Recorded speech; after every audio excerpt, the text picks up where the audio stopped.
In December of 1997, going into January of 1998, as I lived out my life in this extreme consciousness state, the sensations were blissful, and I would fantasize about making leaving my life a reality. However, I played dumb when it came to actually acting on it. I couldn't muster the strength to do it because it seemed completely insane. I remember when my parents were leaving, I was looking for a place to live. I thought, okay, if I can't find a place, then it's meant to be, and then I'll follow this idea of leaving my life. But I easily found a place to live with friends, so I just went with that. By January of 1998, I had a spiritual message that I received that will be relevant for this video. At the time, I kept experiencing childlike flashes from within, as if they were emanating from my heart. Now I understand that it was the dense mind of a 20-year-old experiencing the intense purity and bliss, but unable to hold it. Consequently, these flashes would manifest in hypnagogic states, bursting forth with such intensity. It was this purity, a purity of energy. Sometimes these messages were relevant. For example, early January, I was getting off the bus to head to my girlfriend's home. As I walked across a field, much similar to a field like this childlike energy in me gave me an intense flash of a vision. Now, at the time, I was actually wearing a backpack. But in this vision, I was wearing a backpack and it was all I owned. I could feel the power of adventure, like an adventure backpack feeling, kind of as an archetype. And my soul was telling me to do this. It was a full on subconscious intuitive communication. After resisting the energy for 2 months, I had a very specific moment that changed everything. I was renting a room with friends in a house in Port Moody. One morning, I woke up to find that the energy I had been experiencing the last 2 months had been muted. For me, it felt like it was gone. I was alone in the house, and I recall sitting on the couch, looking out at the view of the community. In that moment, I realized I had to do it. I had to leave. I wrote in my 2001 journal, all the glow that I had been experiencing eventually left. I totally removed myself from it and felt normal again. But here was the catch. I now realized what was normal throughout my entire life was actually fear. I had associated my spiritual awakening with a walk in and HG, which led me to, split myself and become scared of the fearlessness, if you will. For the past 2 months, I'd been trying to be attached to my world while living in detachment. I wanted to live a life of freedom, but I was still stuck in a fear based world. It doesn't work. I wanted all the positive without the sacrifice. In the last 2 months of resisting the rising, with my inexperienced young mind, I had been trying to experience normal life before being altered so drastically. When I finally achieved that feeling, I realized it was actually a comforting sense of living in fear. I hadn't just realized my normal life was filled with fear, the realization was much larger than this. Society itself and everyone in it is guided and governed by fear. This root subconscious fear distorts our reality. That's why no single human is in the school. This experience of replacing total love with fear convinced me to leave. I knew I couldn't live with myself if, after all I had learned in my spiritual journey about trusting my heart and having such a profound spiritual awakening, I stayed and knowingly lived a life of fear. It was this that was my wake up call.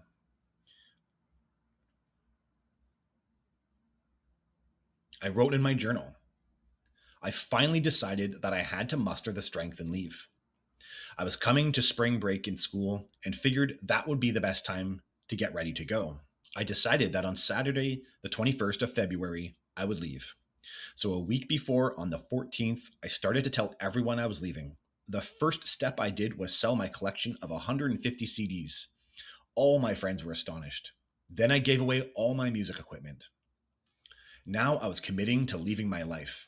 I literally thought I was going to go sleep in ditches and become homeless. I didn't understand what was happening. I spent every day with people I liked. Depending on how close I was to them, I told them what had been happening to me over the last couple of months. And Rob was the first to know. I gave Rob the HG book. So, as I made the intention to leave my life, my mum decided to transfer the car in my name. So now I was leaving with a car. In fact, it was a make of a Volvo, just like this, pretty much. When she put the car into my name, giving me the car, it felt synchronistic. It felt like there was a force behind what was happening, and it confirmed for me that this was the right thing to do. So I thought, okay, I just got to keep moving on like this. And that was it. I wrote in my 2001 journal, I didn't know what I was doing, and soon word got out to every one of my friends. Some thought it was very cool. Others couldn't believe I was giving away my music equipment. Some literally thought I'd lost it, but I could not blame them.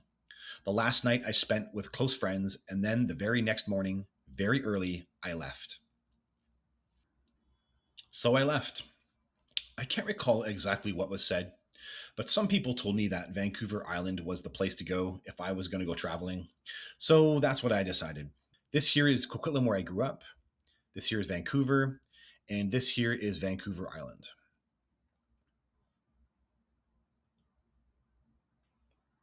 Before I get into traveling, I just want to share the state I was in. I was traumatized, and I want to talk freely about it. This time was associated with traumas, but now my take on them is different. I consider them a balancing out of the consciousness expansion, just as I talked about in the video Traumatic Events and Alien Contact. My own blue and red timelines in the holographic timeline, I believe, reflected this. And the elder herself, in telepathy, knowing I was musing this balancing out feature of alien contact, said, yin and yang. Yin and yang is not something I regularly think about or have thought about in years, but it seemed very relevant for this context. And as I've stated before, this would be indicative of a non dual species interacting with a dual species, which is us humans, evolving us while balancing out the consciousness expansion with trauma. The first trauma, that I couldn't hold on to the rising. The shock of touching the deep core of my heart and not being able to hold it created an idea of what I should be, like a morality. It's all made up in the mind. It was made up in the mind at the time. But at that time, I didn't really have a way of understanding that. And I'm telling you, a percentage of me knew that this was alien contact, like maybe 20% of my subconscious, and didn't want to know about it. Um, it's kind of strange. Yeah, like being in the middle of their experiment, I didn't want to know I was having alien contact. And I can analyze that and understand that I wasn't ready to face the truth. I needed an emotional maturity that I didn't have at that time. The core of the traumatic thoughts was that early on in the rising, in early December, I was much closer to the purity of the consciousness experience. And I was hard on myself for a long time for not acting sooner. But in the exercise of transforming my traumas, I had a profound internal realization that this event was used by my higher self, knowing I couldn't hold on to it. It was supposed to be out of reach. And even though that trauma lasted a long time and shaped me, I can't blame anybody for it because it was also amazing. And honestly, I'm eternally grateful they gave me my soul, or, gave me an awareness of it. I'm grateful that they also gave me such knowledge about the soul. And honestly, I mean, I am grateful it was as intense as it was. The second trauma, it seems minor, but it was the first time I ever began overthinking my problems. At the time, what was in my mind was, should I leave? Should I not type thing? Should I listen to this whim? It was so cool, yet so scary at the same time. I was over remunerating about it. And I recall having a dream at the time that I had a large mushroom head. I remember this dream I woke up to one night. And it was the sensation of my brain changing from the stress. It's the first time I actually had problems like this.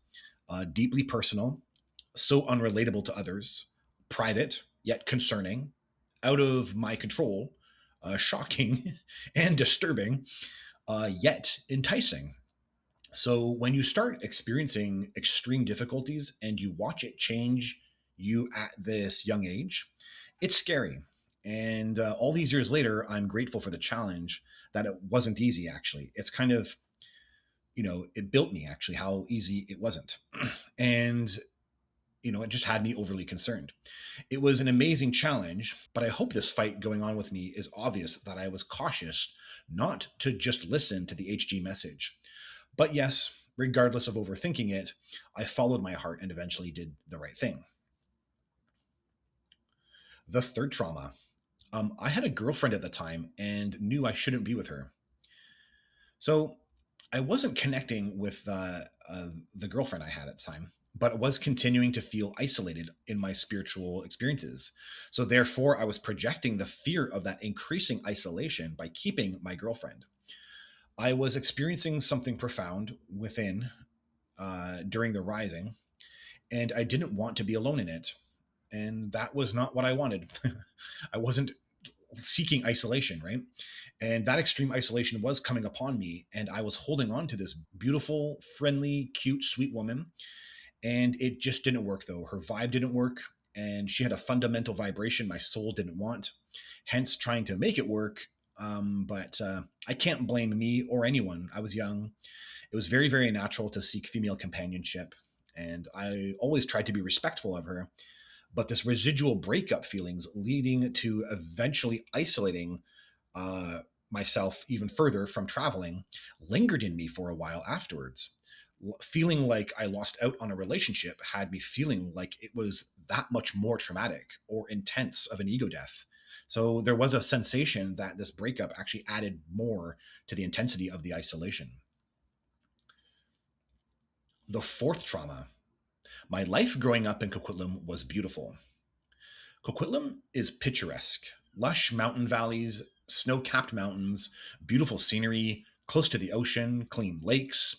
I had real friends, though I could feel I wanted the change to move on. How amazing my teenage life was lingered in me in these early days.